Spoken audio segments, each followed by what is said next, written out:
Friends, welcome to Biology Made Easy. Today we are starting one new chapter, that is ecosystem. The term ecosystem was coined by A.G. Stanley, and the study of how the ecosystem is regulated, how it is maintained, the study of this regulation and equilibrium of ecosystem is known as cybernatics.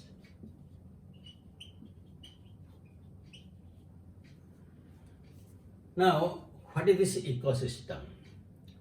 Already we know that during the interaction, population interaction, we know that the different organisms, they interact among themselves.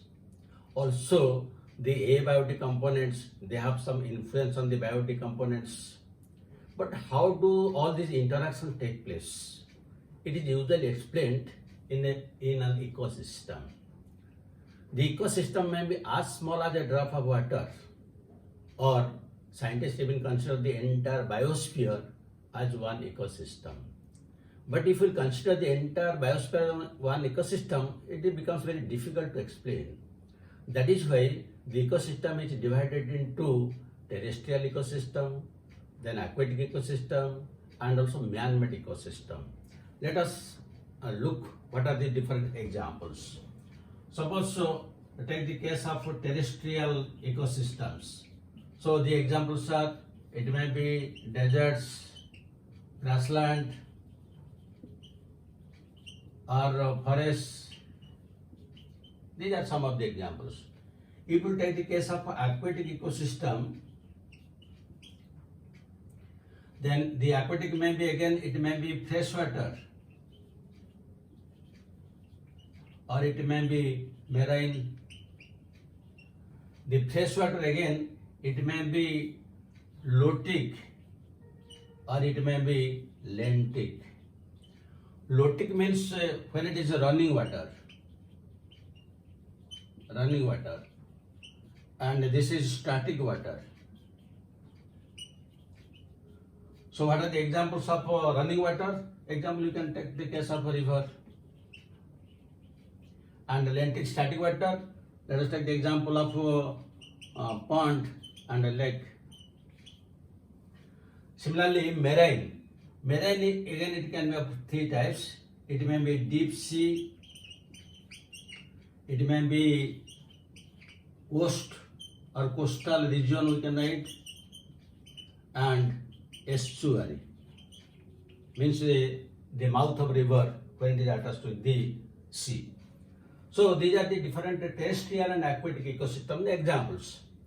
But there are some also man-made ecosystems.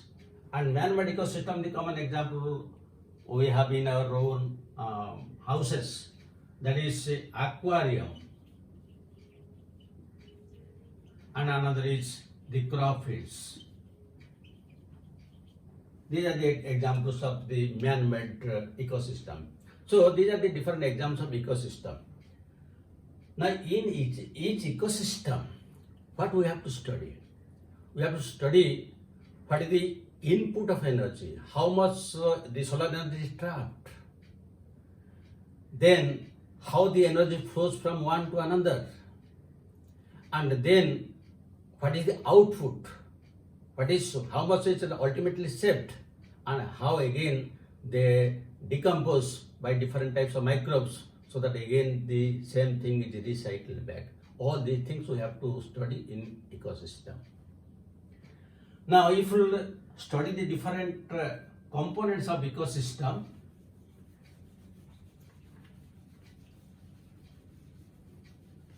as already I have told you that in one ecosystem, the different biotic organisms, they interact with themselves, and also the biotic organisms, they interact with the environment. But when we will study about the different interactions with the environment, it will give a physical structure.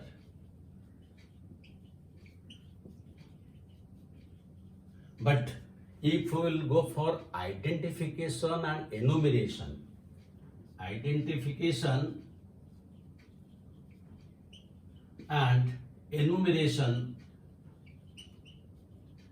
Enumeration means the counting.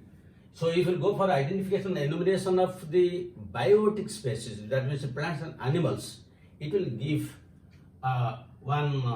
it will lead to the identification of different species. What are the different types of species? That means plants and animals they are present. That is the identification. Enumeration will give rise to different types of species they are present, while the abiotic components will lead to the physical structure. Sometimes if we consider about the different types of plants that are present in ecosystem, it gives a vertical layers which we can call as stratification. Suppose let us take the example of a forest. In forest the trees are quite big, they form the upper canopy. Then below the big trees there are shrubs, and below the shrubs you will find herbs, and still below you will find grasses and small plants. That means this is known as stratification. Layer, they are present just one layer, then another layer like that. They are in the different canopies. So this is the basic idea about what is ecosystem. Now if we discuss what are the different components of ecosystem.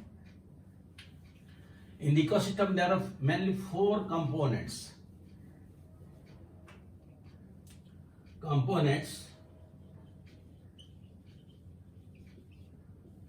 One is productivity,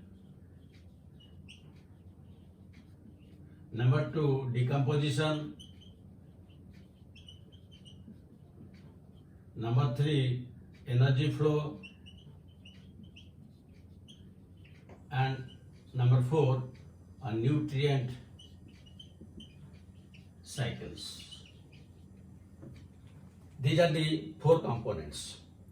Now, if we apply all these 4 components to an ecosystem, how we'll study?